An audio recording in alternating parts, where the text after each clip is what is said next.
All right, so in this video, we're going to be looking at monetary policy. Monetary policy is typically one of the bigger sections on the AP exam, so please pay close attention. I'm not going to reiterate this in the actual video, but I would strongly advise you guys to go into AP Classroom or through Schoology just to do more practice with this concept. All right. Why did Adele cross the road? To say hello from the other side. All right, let's get going.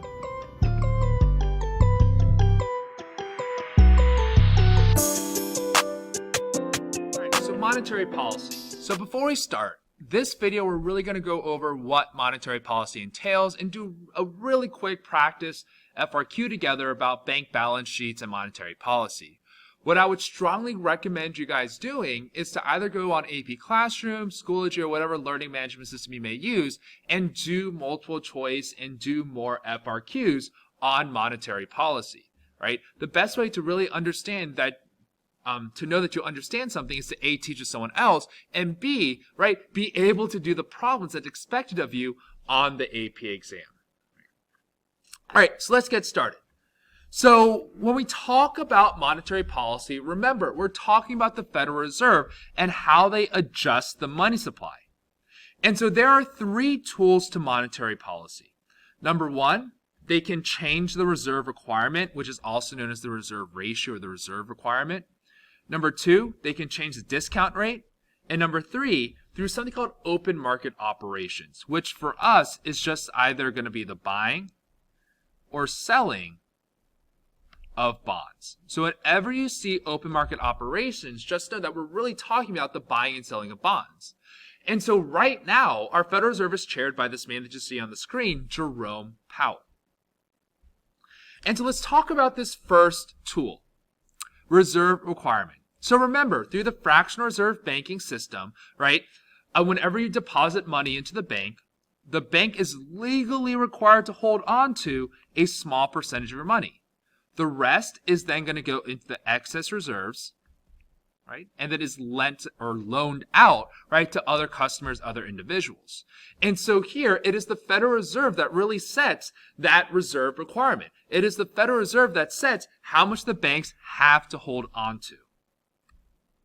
And so if we're looking for a definition, our reserve requirement is going to be the percentage of deposit the banks have to hold on to in reserves. In other words, it is the percentage of money that this bank cannot hold on to. And remember, right, this is going to go into, right, our required reserves. And then the rest of that money, right, then is placed in the excess reserves. And so when the Federal Reserve wants to increase the money supply, in other words, they want to shift our supply of money to the right, what they're going to do is they're going to increase the amount of money held in bank deposits. Or, right, basically, in other words, what they're going to try to do is they're going to try to decrease the reserve ratio so banks can lend out more money. And so if there's a recession, right, what could the Federal Reserve do with the reserve requirement? Well, if there's a recession, right, remember, our graph is going to look like this, right? We're in a recessionary gap there. The bank wants to decrease the reserve requirement.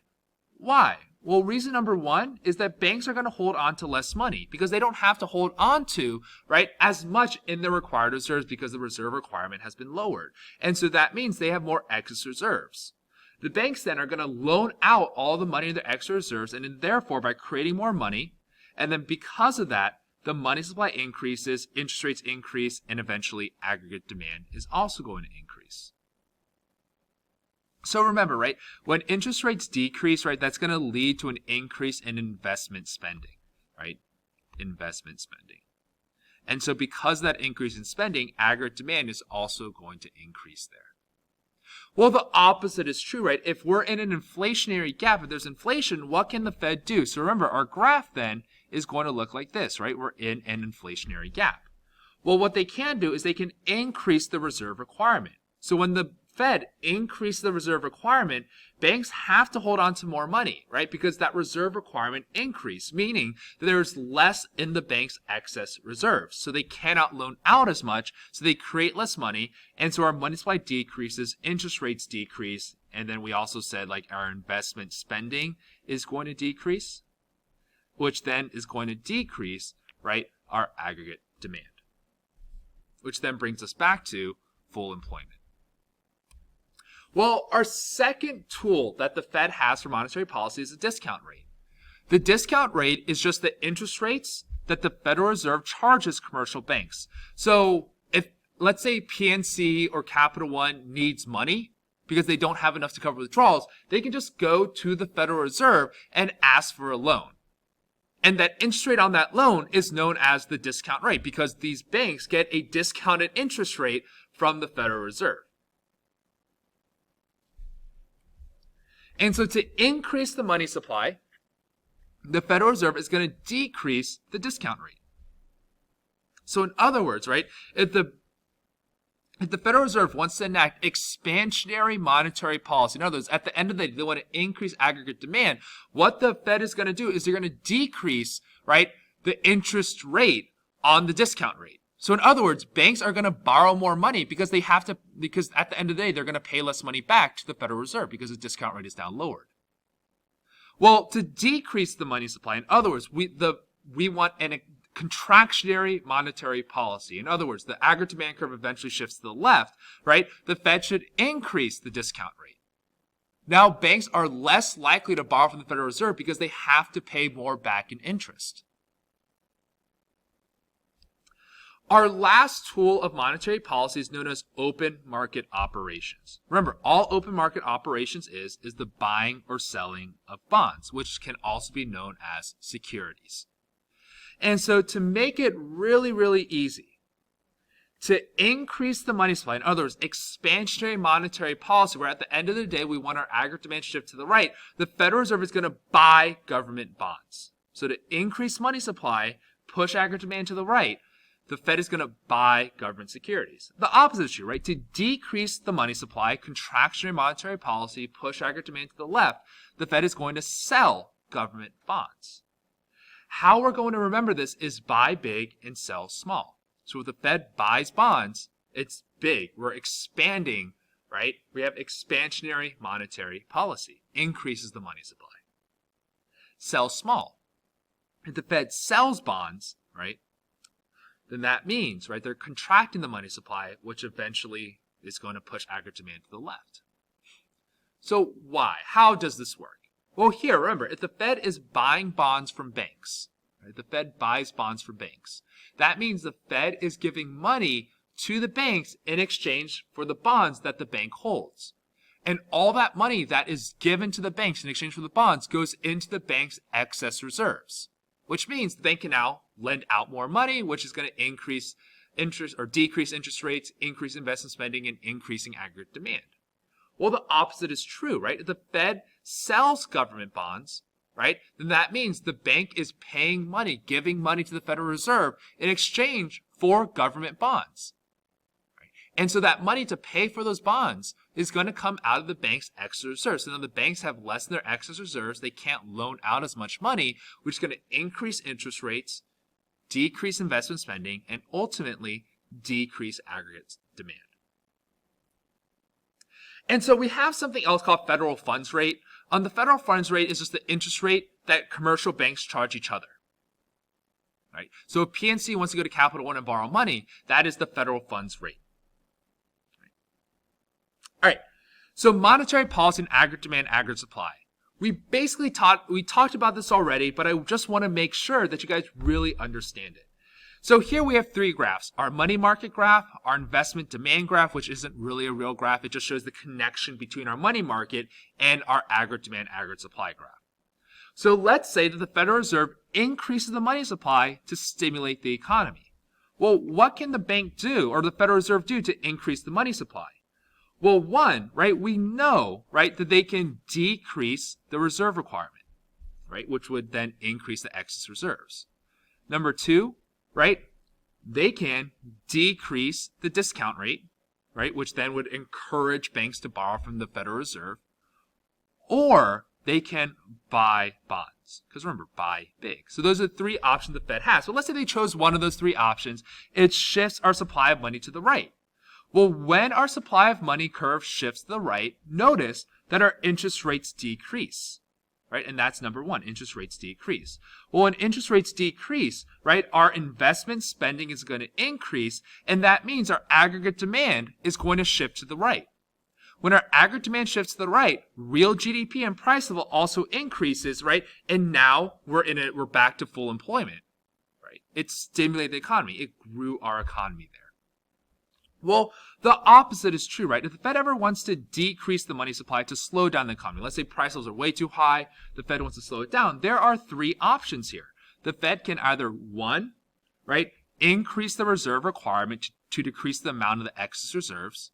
They can increase the discount rate to basically discourage banks from borrowing from the Federal Reserve, or they can sell bonds. Remember, sell small. So notice, when our supply of money curve shifts to the left, our interest rates increase.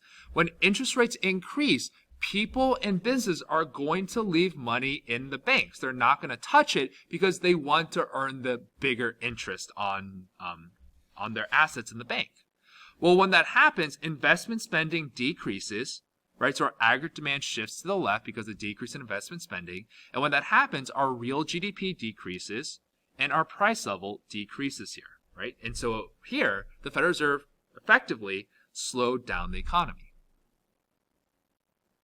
And so the big question is, well, why would the Fed ever want to slow down? Well, the answer to that is to fight inflation, right? We never want prices to be astronomically high. So if inflation is too high, then the Fed is going to want to slow down the economy. Same thing with fiscal policy in Congress. So here, right, we talked about bank balance sheets in two videos ago. And so we can also apply monetary policy to our bank balance sheets.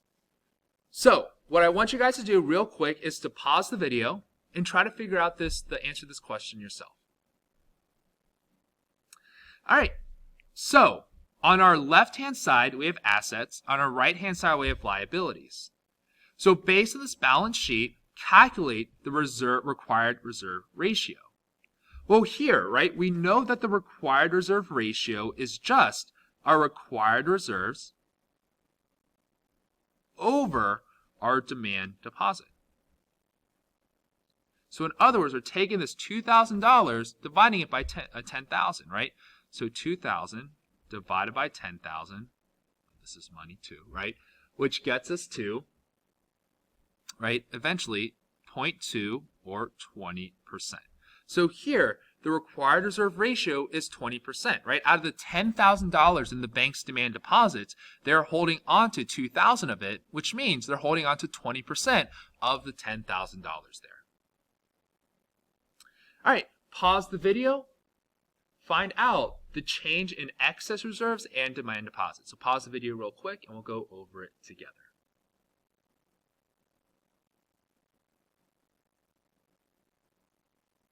All right.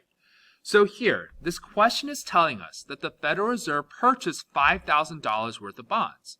They're looking for, well, what is the change in our excess reserves and what is the change in our demand deposits? Well, here, this is where it gets a little different than what we talked about in our traditional bank balance sheet. We know, right, that this bank has $7,000 in government bonds. Well, if the Fed purchases $5,000 of bonds, now this bank has, right, $2,000 left in government bonds. Well, where does that extra $5,000 go, right? Remember, the Fed purchased $5,000, so now the bank has an extra $5,000 to play with. It goes straight into the bank's excess reserves. So here, right, for A1, the excess reserves, right, excess reserves is going to change by $5,000 because the Federal Reserve bought $5,000 worth of bonds. And so if our excess reserves increase by $5,000, then that means that the bonds that this bank had to decrease by $5,000 as well. Right? Remember, it's a bank balance sheet. Things need to be balanced out. So if one thing happens, another thing has to happen. Well, what about our demand deposits, right? What changes are going to be in our demand deposits here immediately after the purchase? So this is really, really crucial. So right after the Federal Reserve purchased $5,000, how much is our demand deposit going to change? Well, here, our demand deposit is not going to change at all. It's going to change by $0. Why? Well, because it's not a demand deposit yet. right, that $5,000 goes immediately into the extra reserves and immediately after the purchase does not impact the demand deposit. Remember, our demand deposit only changes for one of two reasons. Number one, a customer deposits money in the bank, or number two, a customer withdraws money from the bank. And so the Fed is just purchasing $5,000 worth of bonds. Immediately after that purchase, our excess reserve is going to increase by $5,000, and because it isn't a customer, the demand deposit is not touched. And that's why the answer is 0. All right, so pause the video real quick. Answer part C here. All right.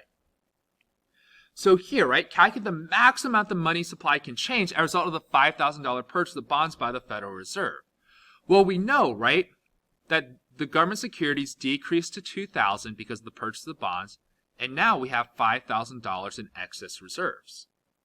So here, if they want to calculate the maximum change, we just have to multiply our money multiplier times the amount that the bank is going to loan out, which is the amount in the excess reserves, which again is $5,000. So remember, our money multiplier is just 1 over the reserve requirement. In part A, we already said our reserve requirement was 20%, which is 1 over 0.2, which gets us to 5. Well, here, right, we take our money multiplier, multiply that by the $5,000 now in our excess reserves. And so theoretically, right, the maximum amount that the money supply can change is going to be $25,000.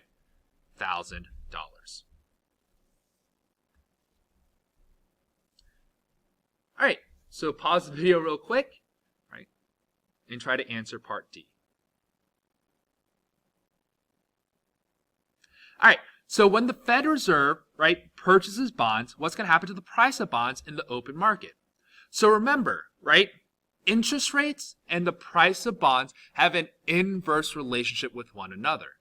So when interest rates decrease, our bond prices are going to increase, and vice versa. When interest rates increase, our bond prices are going to decrease. So here, remember, we said buy big. So when the Fed purchases bonds, that is expansionary monetary policy. So when it buys big, right, our money supply is going to increase, which then causes our interest rates to decrease. And so remember, if there's an inverse relationship between interest rates and bond prices, if our interest rates decreased, right, then our bond price has to increase there, right? So that is our answer, right? Our bond prices increase because the Fed initiated expansionary monetary policy, right, by buying bonds, which increase our money supply, which then decrease interest rates. And last but not least, answer part E, pause the video, come back, and we'll answer it together.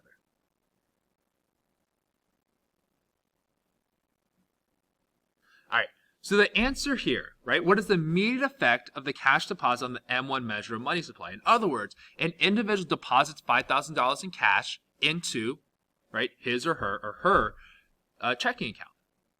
Well, the answer is no change, right, because the question is looking for M1 measure. So from cash to checking account, that is both M1 classification of money. So we're going from M1 to M1, even though we're going from cash to checking, right, that's still both easily liquidable assets. So because of that, the amount of M1 measure, or M1 in the money supply, there isn't going to be any, because it goes from M1 to M1. All right, so that's all I have for you guys today. I hope you guys learned a lot, and I'll catch you guys in the next video. Peace.